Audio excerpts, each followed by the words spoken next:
안녕하세요. 사연살롱이에요. 오늘의 사연입니다. 저는 30대 평범한 직장인인 여자입니다. 아직도 생각하면 화가 치밀어 오르지만 혹시 몰라 여러분도 도움되시라고 글을 올리게 되었습니다. 저는 작년에 좋지 않은 일이 있어서 그냥 살아가기 위한 최소한의 생활만 하며 친구들과의 만남도 거의 않고 집에서만 지냈습니다. 심리적으로 많이 지쳐있는 상태였으며 그렇게 거의 1년 정도가 돼갈 무렵 10월쯤에 15년지기 절친이 연락이 왔어요. 그 전에도 그 친구는 한 번씩 만났었지만 그때부터 그 친구를 좀 자주 만났습니다. 11월 초쯤 그 친구랑 일 끝나고 만나기로 했는데 제가 일이 조금 빨리 끝나 그 친구에게 연락을 했어요. 그랬더니 자기가 아는 언니가 문화센터처럼 운영되고 있는 카페에서 일하는데 그 언니와 잠시 만나려고 했더라고요.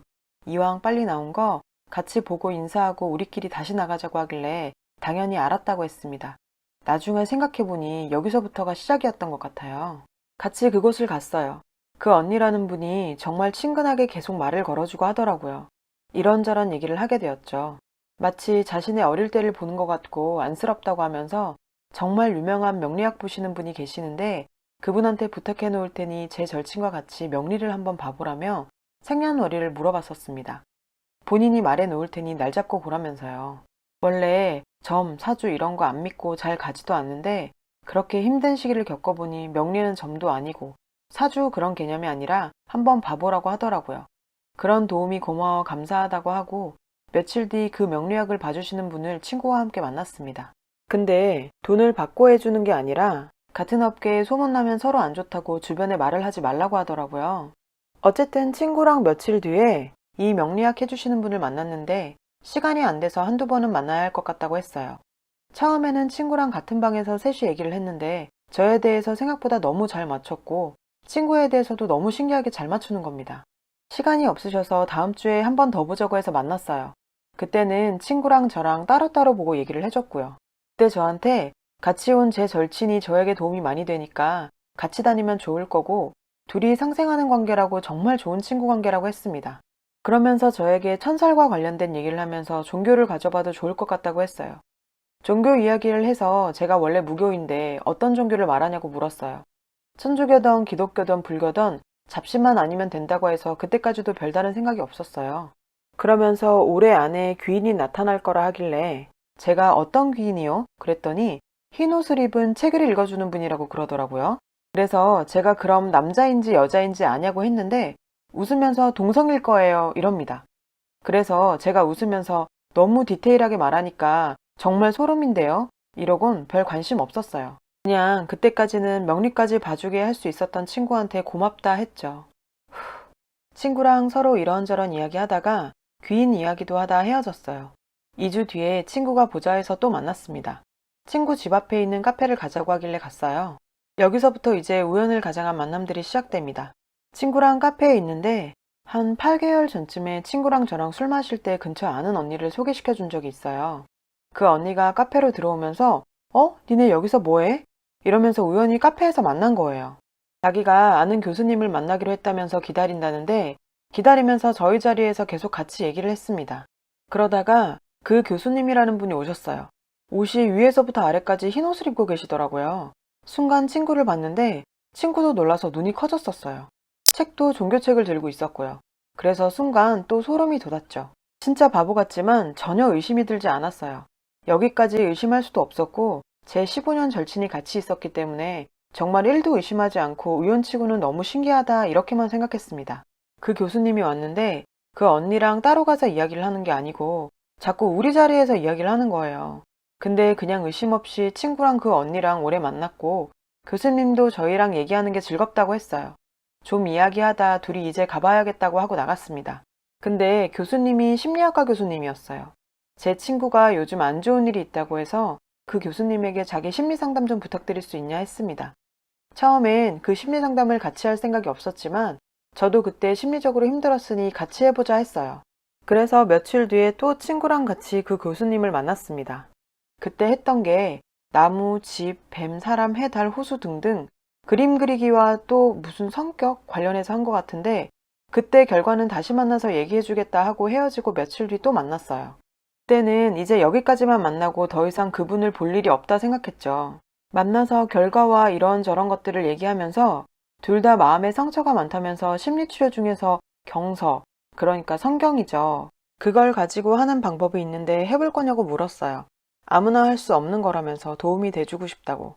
경서가 뭐 유교, 불교, 성경 다양하지만 성경이 더 많이 알려져 있고 종교적으로 하는 게 아니라 그냥 이 경서를 통해 본인들이 얼마나 소중한지 알게 해주는 프로그램이라고 설명합니다.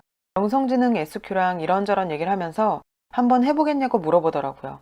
본인이 시간이 안 돼서 한 2, 3개월만 볼 수도 있다 해서 그 정도의 시간이면 제가 괜찮을 것 같아 처음에 망설였지만 한번 해본다고 했죠. 전 성경으로 한다기에 그냥 성경에 나와 있는 좋은 구절을 인용해서 그 사람의 가치가 소중하다는 걸 깨우쳐 주려고 하는 심리 프로그램 정도로 생각해서 별 의심 없이 한다 했습니다. 그리고 다시 한번 말했듯이 제 옆엔 15년 지기 절친이 있었으니까요. 그리고 나서 11월에는 일주일에 2번을 보자 하고 12월부턴 3번 정도를 보자 했어요. 어차피 뭐 2, 3개월 정도만 해주신다 했으니 그때부터 친구랑 같이 일주일에 2번 정도 봤는데 처음에는 바로 성경으로 안 했어요. 좋은 이야기를 많이 해주시고 좋은 영상도 보여주시고 그냥 이런저런 이야기를 했습니다. 그래서 정말 좋은 말을 많이 해주고 하길래 고마운 마음과 함께 믿게 되었죠. 12월 초쯤에 이제 본격적으로 성경으로 해보자며 고마우면 밥이나 사 장난식으로 말하시길래 제가 먼저 감사하니 밥 사드린다고 했고 친구랑 같이 그 교수님 계시는 주변에 밥집 가서 밥을 먹었습니다.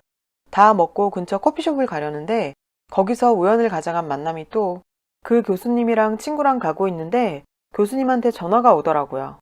이 교수님을 소개시켜준 그 언니였어요. 자기도 그쪽에 친언니랑 같이 있다고 합니다. 자기 친언니가 심리학과를 전공했는데 요즘 그쪽으로 좀 힘든 일이 있다네요. 이 교수님한테 조언 좀 구할 수 있냐고 묻는다길래 저희가 가는 카페로 오라고 했죠. 그렇게 해서 저 친구, 교수를 소개시킨 언니, 그 친언니까지 5명이서 같이 보게 되었습니다. 어차피 제 친구랑 교수님을 소개시킨 언니는 원래 알던 사이였고 뭐 상관없으니 같이 이런저런 얘기를 했죠. 그 친언니가 그 교수님이랑 심리학과나 뭐 현재 심리상담을 해주면서 겪는 고충 이런저런 얘기를 하더라고요. 자기도 그 NLP를 같이 들을 수 있냐고 부탁해서 그 교수가 저랑 친구에게 같이 들어도 상관없냐고 물었어요. 그래서 그 언니까지 오게 됐죠. 본격적으로 성경으로 시작할 때 셋이 같이 하게 된 거예요. 처음에는 진짜 전혀 이상한 것도 없었어요. 좋은 구절 읽어주면서 너희는 소중한 존재다 말하길래 솔직히 마음의 위안도 됐고 친구랑도 정말 좋은 분인 것 같다 했습니다. 2번째 성경으로 했을 때는 종교라는 단어를 한자로 쓰면서 능수능란하게 성경에 대해 풀어나가더라고요. 인문학 같은 거 해주면서 유교, 불교, 기독교 있는데 누가 어쩌고 저자고 이런 것까지 설명하면서 3번째 정도 들었을 때 어느 순간부터 성경은 하나님, 즉 신이 저자이며 대피를 한 자들이 사도 선지인데 35명이라 어쩌고 저쩌고 전도하는 느낌이 강하게 들더라고요. 그 교수님 집 앞에서 셋이 이런저런 얘기를 했는데 제 친구도 그렇고 그 언니도 그렇고 일단 더 들어보고 아닌 것 같으면 그만두겠다고 저는 무교라 성경을 잘 모르니 이상한 점을 알려달라 했죠. 그리고 같이 제 차를 타고 친구를 집에 데려다 주면서 의심 가는 부분을 몇 개 말했습니다. 그랬더니 친구는 자기는 자기가 판단해 보겠다며 아직 이상한 것이 없었다고 했어요. 그 교수가 이상한 말을 하면 자기가 먼저 안 한다고 말하겠다고 하고 나니 저는 또 거기서 의심을 접었습니다. 근데 정말 신기한 게 그 다음날 가면 제가 친구에게 의심스럽게 말했던 부분을 그 교수가 정말 자연스럽게 술술 말하는 겁니다. 정말 우연히 그 말이 나온 것처럼 해서요. 그래서 제가 친구에게 집에 갈 때 저 교수 나한테 도청장치 달았나? 내가 말하지도 않았는데 어떻게 알지? 이랬어요. 친구는 뭐 심리상담 해주면 공통적으로 궁금한 부분이 있으니까 그런 거겠지? 이래서 진짜 또 바보같이 의심을 안 했습니다. 저도 진짜 심리적으로 많이 약해 있었던 것 같습니다. 원래 의심이 많은 성격인데. 그리고 이걸 시작했을 때 그 교수라는 사람이 인터넷 믿지 말라고 검색해보지 말라고 하더군요. 가족들이나 남친한테 지금은 말하지 말고 좀 지나면 말하라고 했어요. 이유는 아무리 심리상담이지만 경서로 한다고 하면 사람들이 일단 의심부터 하고 오해한다면서요. 그러면서 좀 더 해주고 싶다고 길면 1년까지도 걸린다 하더라고요. 어차피 그렇게 할 생각도 없었고 딱 말한 기간까지만 할 생각이었습니다. 그 교수라는 사람한테 부담드리기도 싫었고요. 어느 날 제가 술 먹고 우연히 가족들에게 말했고 사실 남친은 처음에 심리상담부터 지금까지 얘기했을 때 별로 의심 가는 부분이 없다고 했어요. 근데 엄마랑 오빠는 뭔가 이상하다며 하지 말라 말렸어요. 전 힘들 때 우연히 친구를 통해 알게 된 분이 해주시는 거라며 울면서 싸우기까지 했습니다. 제가 하는 거 안 믿어준다며. 진짜 그날 저희 친오빠 멱살까지 잡을 뻔. 그날 서러워서 많이 울고 인터넷에 검색을 했습니다. NLP 성경부터 검색했는데 여기서 의심을 시작하기 시작했어요. 친구한테 새벽에 카톡을 캡처해서 보내면서 이상하다고 했습니다. 친구는 또 계속 자기가 들어보고 판단하겠다 시전하며 저한테는 알아서 하라고 하더군요. 제가 다음날 가는 날이었는데 그날 감기가 심하게 걸려 아파서 오전에 그 교수에게 못 간다고 전화했어요. 저는 당연히 제가 안 가면 그 언니랑 친구 둘이 할 줄 알았는데 제가 안 간다고 취소가 됐다고 하더라고요. 여기서부터 점점 더 이상하다고 생각이 들었습니다. 일 끝나고 일주일에 3번 참석하는 것도 힘들고 심리 상담을 해줘도 심적으로 위안이 되지 않았어요. 더 스트레스 받는 것 같아서 그 교수에게 전화를 했습니다. 도움 주셔서 정말 감사하지만 전 오래 할 생각이 없다고 말했어요. 그때 가서 말하면 안 좋은 상황이 될까봐 정말 죄송하고 감사하지만 올해는 못할 것 같다고 했어요. 그랬더니 알겠다고 하면서 지금이라도 안 하고 싶으면 안 해도 된다고 했습니다. 하지만 걱정돼서 그러니 해볼 때까지 해보고 정 안 되면 안 해도 된다고 해서 또 의심을 접었죠. 붙잡는 게 아니니까. 그래도 일단 다음 달까지만 한다고 말했어요. 그 뒤에 몸이 많이 좋아져서 다시 만났는데 연말 계획을 물어보더군요. 마지막 주에 회사 회식도 있고 선약도 있어서 그 주만 하루밖에 못 나온다고 했어요. 그랬더니 성경을 일주일에 한 번 들을 게 아니라며 평일에 하루밖에 안 되면 주말이라도 하루 잡아서 해주겠다고 강조했어요. 거절을 수십 번 하고 나서야 집에 갈 수 있었어요. 그날 이후로 의심이 점점 커져서 인터넷 검색을 하는데 검색하다 보니 연관 검색어에 신천지라는 것이 보였어요. 그때부터 신천지 전도 방법, 포교 방법을 네이버, 유튜브, 구글 등에 엄청나게 검색을 해봤습니다. 사실 제가 몇 번 의심을 했었음에도 의심을 접었었던 이유가 이 모든 과정들이 일어나려면 그 중심엔 제 15년지기 친구가 있어야 했기 때문이었어요. 그 의심이 확신이 들 때는 제 친구가 그 신천지의 일원이라는 걸 깨달았을 때였어요. 근데 그건 생각하기도 싫었고 믿기도 싫었습니다. 하지만 검색을 하면서 그 의심이 점점 확신이 되었어요. 결정적으로 100% 확신이 들었던 건 신천지 포교 방법이랑 관련 영상이었어요. 신천지에서 잎사귀라는 역할이 있는데 그게 100% 제 친구 역할과 일치했습니다.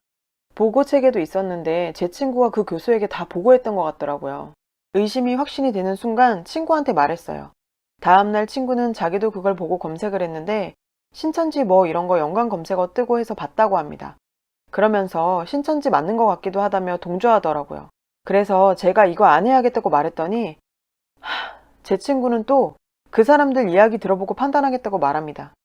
여기서 중요한 게 잎사귀들은 끌어들이려는 사람이 의심하면 자기는 들어보고 판단하겠다고 말한답니다. 그리고 이상하면 자기가 먼저 나가겠다고 강조합니다. 이런 것도 다 세뇌교육 받는 과정 중 하나라고 해요. 만약 신천지라고 걸렸을 때는 울면서 연기까지 하라고 시킨다네요. 저는 그래서 친구에게 나중에 너 아니지? 물었어요. 자기는 아니라고 해서 제가 그래 당연히 아니니 해줬어요. 믿고 싶지 않다고. 그럼 네 주변 사람이 신천지일 확률이 높은데 너랑 나랑 끌어들이려고 한 거다. 그럼 찾아서 깽판 쳐버릴까? 이랬더니 누군지 어떻게 찾냐며 그냥 우리 둘 다 당한 거니까 여기서 있자 이런 식으로 말하더라고요. 그때부터 제가 욕하면서 왜 못 찾냐고 너랑 나랑 3개월 전부터 만난 카페 언니부터 시작해서 그 교수까지 제가 다 얘기했어요. 우리를 속인 사람이 카페 언니일까 아니면 소장일까 교수일까 아님 이 인간들이 다 한 통속일까 물었어요. 그리고 친구에게 너 진짜 아니지?